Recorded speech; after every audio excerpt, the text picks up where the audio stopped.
Salut tout le monde, c'est Apo86, bienvenue dans cette nouvelle critique à chaud, donc vidéo totale impro, sans montage, où je vais faire un retour sur deux films. J'ai condensé donc les deux films en une seule vidéo, puisque j'ai revu cette semaine donc Les Rivières Pourpres et Les Rivières Pourpres 2. Donc j'ai envie de faire une petite compilation, une rétrospective très rapide sur ces deux films. Donc on va commencer par Les Rivières Pourpres 1, donc film sorti en 2000 et réalisé par l'excellent Mathieu Kassovitz, qui raconte quoi en fait, qui raconte les aventures du commissaire Pierre Niemans, incarné par Jean Reno, et de Max, un jeune lieutenant de police, incarné donc par Vincent Cassel. Alors le synopsis c'est quoi? Donc Pierre Niemans, qui est un homme d'expérience et ex-voir donc de l'anti-gang, une véritable légende dans la police judiciaire française, est envoyé donc à Guermont, une ville universitaire dans les Alpes, pour enquêter sur un crime sanglant, puisqu'on a retrouvé un cadavre avec dont les mains ont été découpées et les yeux enlevés dans un glacier. De son côté, Max Kerkerian, donc ex-voleur de voiture, qui est devenu donc flic, lui enquête dans une petite commune à côté, à une centaine de kilomètres à peu près de Guermantes, donc à Sarzac, sur la profanation d'une tombe d'un enfant disparu en 1982. Durant son enquête, Max découvre que son suspect fait partie des victimes des crimes de Guermantes, et les enquêtes donc de Niemans et de Max se rejoignent. Ils découvriront donc une grande machination. Alors, que dire de ce film? C'est un excellent film de Mathieu Kassovitz. Jean Reno incarne un excellent Pierre Niemans. Cependant, ayant lu le bouquin et étant fan également de la série de France 2, très proche d'ailleurs des bouquins de Jean-Christophe Granger, qui est un excellent écrivain, qui n'a pas écrit d'ailleurs que Les Rivières Pourpres, il a également le vol des cigognes et le jour des cendres, qui est d'ailleurs, on peut le considérer comme Les Rivières Pourpres 3, qui a d'ailleurs été adapté donc, dans un épisode de la série Les Rivières Pourpres. Ah oui, alors ce que je reproche donc au personnage de Pierre Niemans dans le film de La Rivière Pourpre, c'est qu'on n'explore pas assez le côté psychologique du personnage. C'est un personnage très compliqué, Pierre Niemans. Je vous invite à voir vraiment la série de France 2 qui vraiment rentre vraiment dedans. Vincent Cassel incarne un excellent Max Kerkerian. Pareil, on n'explore pas également la psychologie du personnage, mais bon, après c'est pour moi c'est peut-être secondaire dans le film, parce que pour moi donc l'intrigue est là. Le film est vraiment prenant, l'atmosphère est pesante, on rentre dans les plus profonds de la dégueulasserie humaine, tout simplement, dans ce film, les côtés les plus obscurs du côté humain, avec ce petit côté un petit peu horreur, un petit peu suspense, un petit peu thriller, très particulière au bouquin de Granger.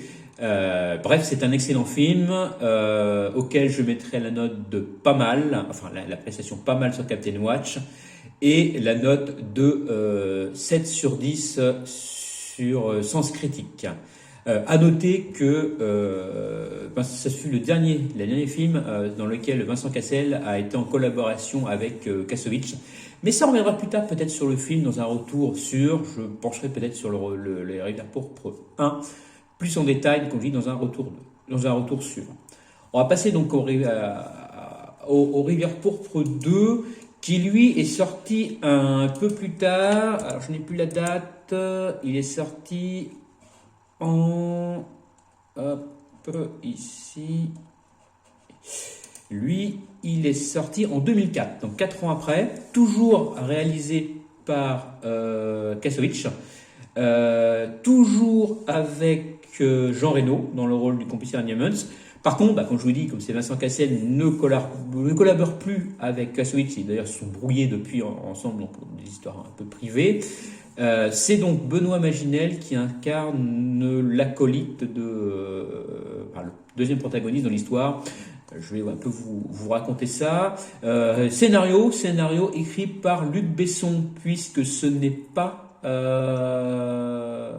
adapté à 100% d'un roman de Jean-Christophe Granger. D'ailleurs, je crois, faut que je regarde dans sa bibliographie, mais je crois pas qu'il ait écrit ce bouquin.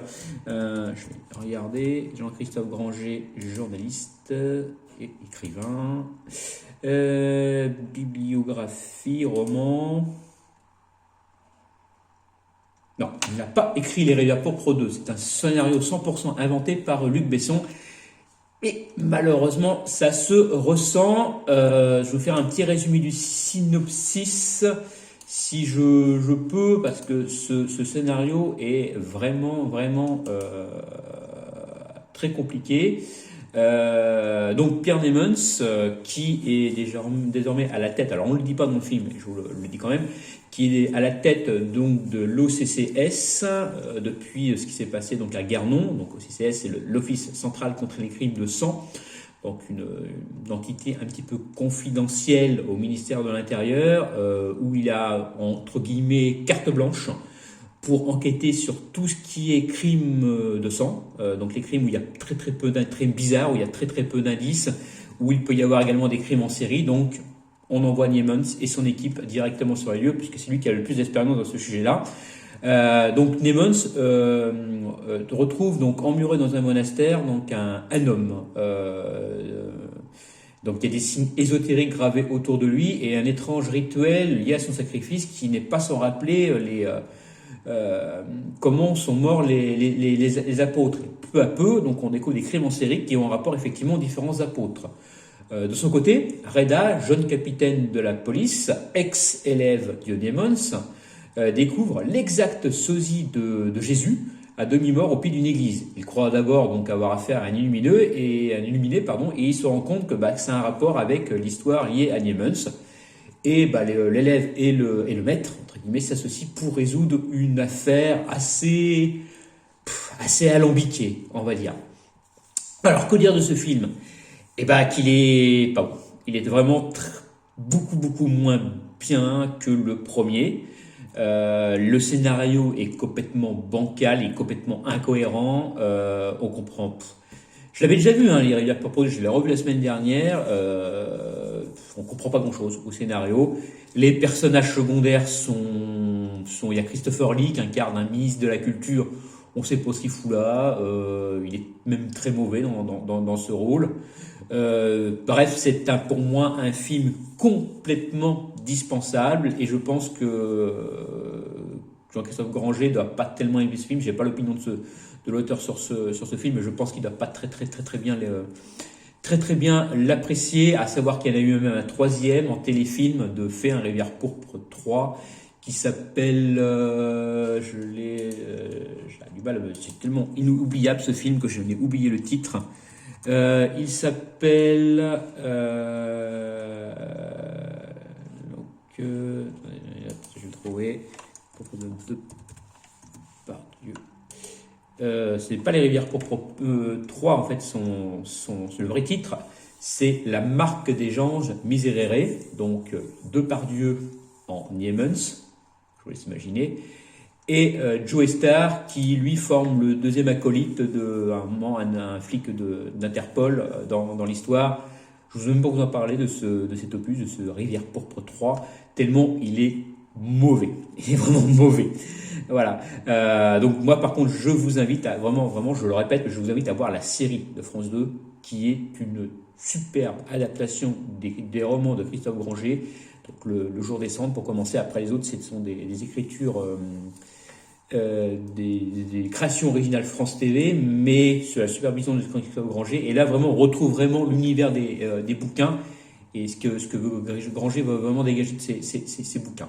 Voilà, alors pour ce deuxième opus, je lui mettrai la note de nul, enfin l'appréciation nulle, ce Camted Watch, et pas plus de 4 sur 10 sur Sens Critique. Voilà, donc j'en ai fini sur cette critique à chaud, un petit peu longue, puisque je reviens sur 2 films. Dites-moi ce que vous en pensez en commentaire. Moi je vous dis à la prochaine et surtout gardez l'esprit critique. Salut!